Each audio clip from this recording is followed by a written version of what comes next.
नमस्कार मित्रों। आज फिर हम एक नई पाठ्य योजना के साथ आपके सामने आए हैं। हम आज जो हमारा टॉपिक होगा वो होगा ध्वनि। आज जो हम लेसन प्लान देखेंगे वो अपने टॉपिक ध्वनि के बारे में देखेंगे। तो चलिए शुरू करते हैं। सबसे पहले हम बात करते हैं कि ध्वनि हम पाठ्य योजना बनाते कैसे हैं। पाठ्य योजना बनाते टाइम हम देखते हैं कि सबसे पहले हम सबसे ऊपर जो है विद्यालय का नाम डालते हैं। क्या डालते हैं? सबसे ऊपर जो हम लिखते हैं वो विद्यालय का नाम लिखते हैं कि हम किस विद्यालय में हमारा जो प्रशिक्षण है वो चल रहा है। जैसे इसमें फाइल में हमने धनंजय सिंह मेमोरियल का नाम लिखा था जिसमें कि मेरा प्रशिक्षण लगा हुआ था। उसके बाद जो नीचे कॉलम बनाते हैं उसमें हम ये बनाते हैं कि 6 कॉलम बनाते हैं जिसमें हम लिखते हैं दिनांक, कक्षा, विषय जिस विषय का आप टीचिंग कर रहे हैं, वर्ग जिस वर्ग में है, सेक्शन में जितने क्लास के लिए, और अवधि का। फिर जो बात आती है नेक्स्ट चीज़ जो हम करते हैं, हम फिर डालते हैं अपने प्रकरण का नाम। क्या होता है हमारा प्रकरण, या क्या हम किस चीज़ के बारे में पाठ्य योजना को अपनी बना रहे हैं। प्रकरण के बाद जो हम काम करते हैं वो आता है हमारा सामान्य उद्देश्य। सामान्य उद्देश्य में हम जो टॉपिक होता है या जो सब्जेक्ट होता है उससे रिलेटेड 7-8 पॉइंट लिखते हैं कि उस सब्जेक्ट को टीच कराने का हमारा क्या उद्देश्य है। जैसे हमने 1-2 पॉइंट 7 पॉइंट लिखा है कि पहला जो पॉइंट हमने लिखा है कि विद्यार्थियों में समालोचनात्मक क्रिटिकल थिंकिंग डेवलप करना। दूसरा जो हमने पॉइंट लिखा है वो हमने ये लिखा है कि बच्चों में वैज्ञानिक दृष्टिकोण का विकास करना। क्या लिखा है? कि बच्चों में वैज्ञानिक दृष्टिकोण का विकास करना। इस तरह से फिर हमने लिखा है कि विद्यार्थियों में प्रयोगात्मक कौशलों का विकास करना, विद्यार्थियों के जीवन में समस्या समाधान। ये सारे जो ऑब्जेक्टिव्स होते हैं वो हमारे किसी भी सब्जेक्ट को लेके होते हैं कि हम पूरे सब्जेक्ट की टीचिंग के दौरान किस किन चीज़ों का ध्यान रखेंगे। आप जानते हैं फिर सामान्य उद्देश्य के बाद जो हमारा नेक्स्ट काम होता है हम विशिष्ट उद्देश्य लिखते हैं। जो विशिष्ट उद्देश्य होता है ये ब्लूम की टैक्सोनॉमी को ध्यान में रख के लिखा जाता है। इसमें हम ब्लूम की टैक्सोनॉमी के तीनों पद लिखते हैं, ज्ञानात्मक, भावनात्मक और कौशलात्मक। सारे में हम कोशिश करते हैं कि 1-1, 2-2 पॉइंट लिख सकें। ज्ञानात्मक उद्देश्य में हम जो पहला पॉइंट लिखते हैं वो लिखते हैं ज्ञानात्मक उद्देश्य में जो हमने सबसे पहला पॉइंट लिखा है वो हमने लिखा है कि विद्यार्थी ध्वनि के बारे में प्रत्यक्ष स्मरण कर सकेंगे। दूसरा जो पॉइंट हमने लिखा है विद्यार्थी ध्वनि की व्याख्या कर सकेंगे। इन तीनों पॉइंट्स को हमने लिखा है। फिर उसके बाद हमारा आता है भावात्मक उद्देश्य। भावात्मक उद्देश्य में हमने लिखा है कि विद्यार्थी ध्वनि के दौरान होने वाले बदलाव को समझ सकेंगे। फिर हमने दूसरा पॉइंट इसमें लिखा है कि विद्यार्थी ध्वनि के बारे में समझ सकेंगे। इसी तरह हमारा कौशलात्मक उद्देश्य हो जाता है। जब तीनों उद्देश्य लिखने के बाद हमारा नेक्स्ट जो होता है स्टेप वो ये होता है कि हम सहायक सामग्री लिखते हैं कि हम किन किन सामग्रियों को लेकर अपना टीचिंग कार्य पूरा करेंगे। इसके बाद जो हमारा नेक्स्ट स्टेप आता है ये आता है कि शिक्षण विधियाँ, कि पढ़ाते टाइम उस टॉपिक को पढ़ाते टाइम हम किन किन शिक्षण विधियों का प्रयोग करेंगे। जैसे व्याख्यान विधि, प्रश्नोत्तर विधि, प्रदर्शन विधि, तमाम विधियाँ साइंस की जो हैं उनको हम इसमें लिख सकते हैं। इसके बाद जो हमारा नेक्स्ट स्टेप आता है वो ये आता है कि हम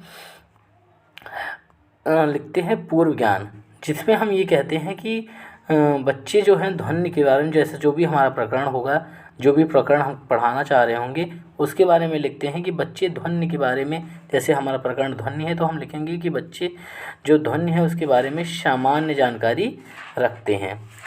फिर इतना लिखने के बाद हम आगे बढ़ते हैं। आगे हमारा क्या होता है, फिर नेक्स्ट स्टेप जो हमारा आता है वो प्रस्तावना के प्रश्न का आता है। प्रस्तावना के प्रश्न में हम जो प्रश्न होते हैं वो हमेशा जिगजैग फॉर्म में होने चाहिए। एक प्रश्न दूसरे प्रश्न से हमेशा रिलेटेड होना चाहिए। प्रश्न जो है वो छात्रों के पूर्व ज्ञान से संबंधित होना चाहिए। प्रश्न बहुत बड़े नहीं होने चाहिए। प्रश्न का आकार जो है वो मध्यम होना चाहिए। जैसे हमने सबसे पहले लिखा है कि पटरी पर कौन सा साधन चलता है, बच्चे आसानी से बता लेंगे, रेलगाड़ी। फिर हमने लिखा है कि रेलगाड़ी के स्टेशन पर आने पर क्या सुनाई, यात्री क्या सुनकर आते हैं।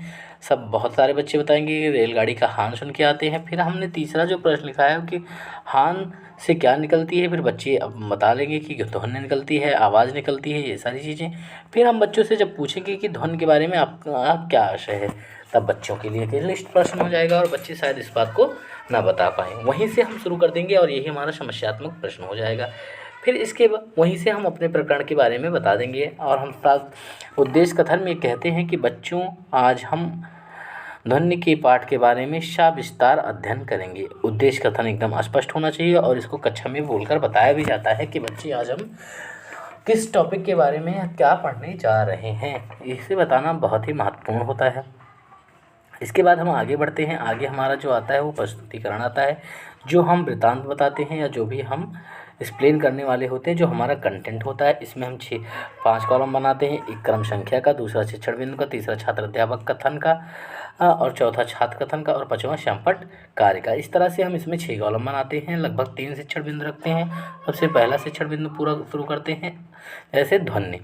ध्वनि फिर हम स्पष्टीकरण देते आते हैं पूरा कि ध्वनि एक प्रकार का मान है। जब भी कोई वस्तु काम करती है तो वो अपने निकट की वस्तुओं में हलचल करती है, इसी प्रकार ध्वनि हमारे कानों तक पहुंचती है। इस तरह से हम अपना पूरा एक्सप्लेनेशन देते जाएंगे। उसके बाद लास्ट में हम बोध के प्रश्न पूछते हैं।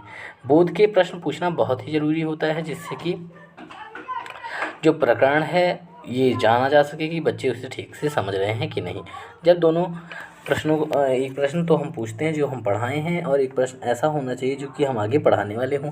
जब उस पर बच्चे फिर से शांत हो जाते हैं तो हम अपना दूसरा शिक्षण बिंदु शुरू करते हैं, जैसे ध्वनि का संचरण। इसी प्रकार करते करते हम तीनों शिक्षण बिंदु एक एक करके पढ़ाते जाते हैं और बच्चों से प्रश्न पूछते जाते हैं।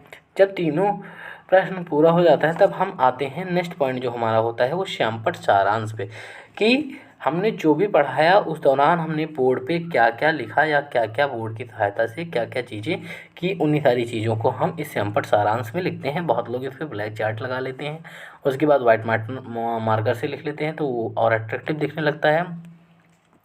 इसके बाद श्यामपट्ट सारांश के बाद जो हमारा नेक्स्ट काम होता है वो ये होता है कि हम क्या लिखते हैं, निरीक्षण कार्य। जो हमारी नेक्स्ट हेडिंग होती है उसमें क्या होता है कि जो छात्र अध्यापक होता है कक्षा में घूम के देखता है कि बच्चे जो काम दिया गया क्या उसे अपनी कक्षा में लिख रहे हैं या नहीं।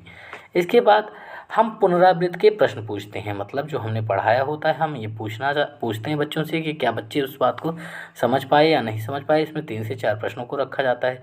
लास्टली जो है वो हम ये पूछते हैं, बच्चों को कुछ ना कुछ गृह कार्य देते हैं। गृह कार्य ऐसा होना चाहिए जो थोड़ा सा साइज में बड़ा हो, जिससे बच्चे घर पे थोड़ी देर इंगेज हो पाएँ। तो आज की ये रही पाठ्य योजना, और इसमें ये सबसे स्टैंडर्ड और आदर्श पाठ्य योजना है। इससे अच्छा आपको कहीं नहीं मिलेगा। सारे कंटेंट ऑथेंटिक हैं, चेक्ड हैं, टीचर के द्वारा मार्क्ड हैं। इसलिए आप चैनल को लाइक कीजिए, सब्सक्राइब कीजिए, और भी वीडियोज़ आती रहेंगी। धन्यवाद।